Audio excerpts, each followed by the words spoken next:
mostly indistinguishable from their neighbors. As you look around, those of us who are Melungeon look pretty much like everyone else here in the room.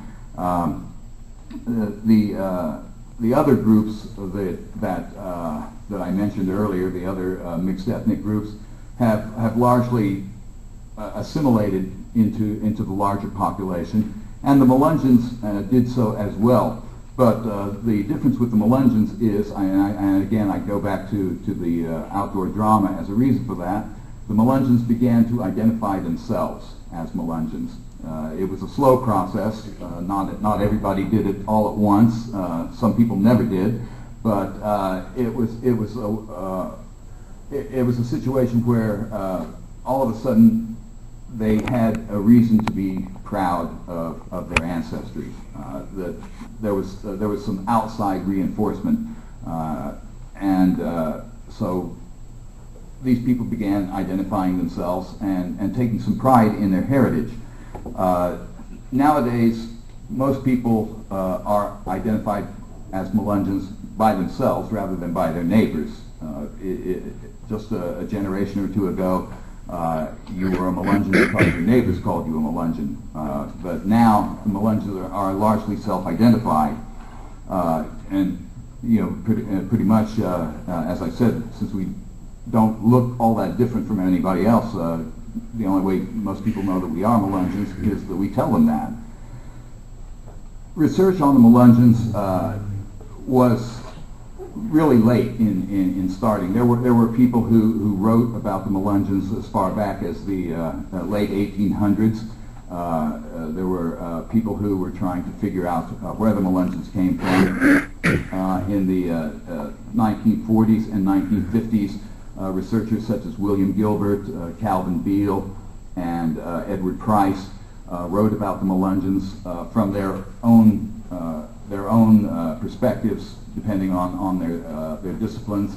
William Gilbert was just trying to identify who these groups were and where they lived. Edward Price was primarily interested in where these groups were found. His interest was in geography. Calvin Beale became interested because he worked for the Census Bureau, and in preparation for the 1950 census he was looking at the 1940 census and earlier censuses and found that these families had been categorized inconsistently. There were different from one census to the next. Their classifications had changed, so he became interested in that and did his own research.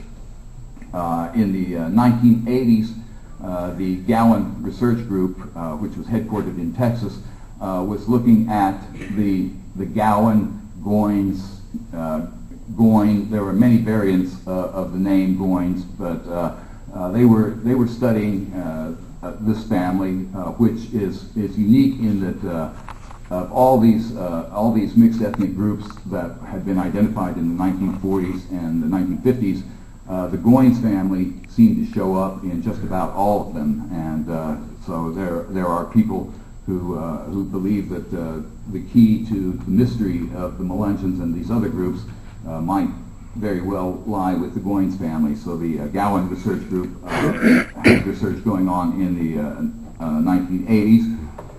In the 1990s, a gentleman by the name of Brent Kennedy wrote a very popular book called The Melungeons, The Resurrection of a Proud People. And it got a lot of publicity and brought a lot of media attention to the Melungeons. There were numerous inaccuracies in the book. Of course, as he said, he was hoping that other people would kind of pick up the study and try to find out more. And that's really what the Melungeon Historical Society is about. We are trying to find documented evidence, not just hypotheses, not theories. We're trying to find documentation as to who our people were and where they came from, and that's some of that documentation you will hear later on today. The Melungeon Historical Society was formed in April of last year, and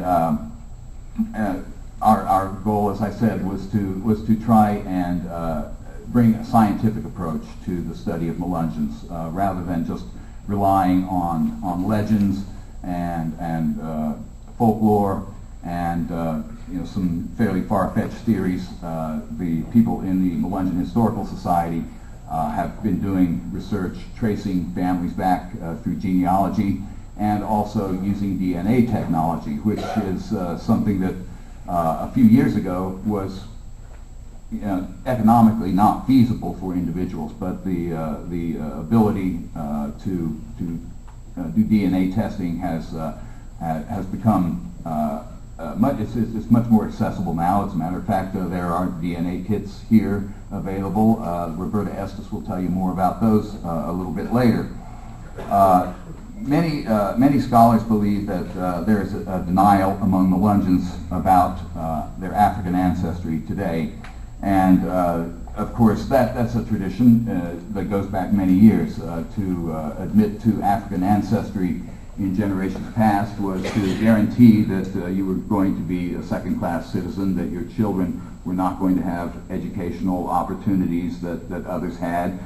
So it was completely natural that these people would deny that. But of course, one of the problems with that is it seemed the more the Melungeons denied it, the more their neighbors believed that the African ancestry was there. One of the things we found is that the African ancestry is there in many of our families. However, not all Melungeons have the same ethnic background. Again, this was a name that was imposed on us. It was not something that we called ourselves. I think most scholars who have studied the Melungeons believe that.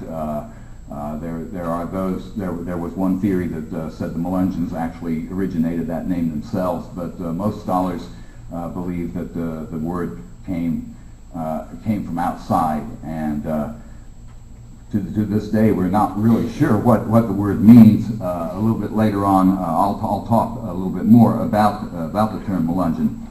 But the widespread attitude among academics for a very long time is that the Melungeons could not be who they said they were because of this denial of African ancestry. They figured, well, if they're denying that, then we don't place a whole lot of credibility on anything that they had to say about their ancestry.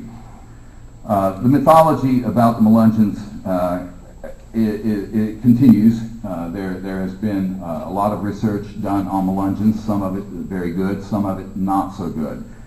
You can do a search on the internet. If you do a Google search on the word Melungeon, you'll find a lot of sites and a lot of information. Not all of it is good. In fact, I would say probably the vast majority of the information that you'll find is erroneous in some way. Some of it is completely false. There is no evidence that positively connects the Melungeons to any so-called exotic outsiders. That's always been a part of the legend, that the Melungeons were descended from shipwrecked sailors or pirates, or, as I said, descendants of the lost colony.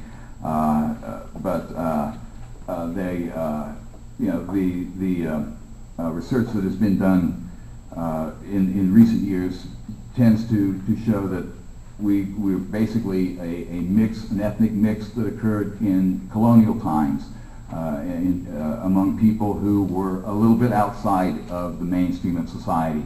As I said, remnant Indian groups, free African Americans, most of the Melungeons who can trace their ancestry back to African Americans find that they were not slaves, that they were free. And of course, some of the earliest slaves that came to America came as indentured servants, not slaves for life. So there was a rather sizable free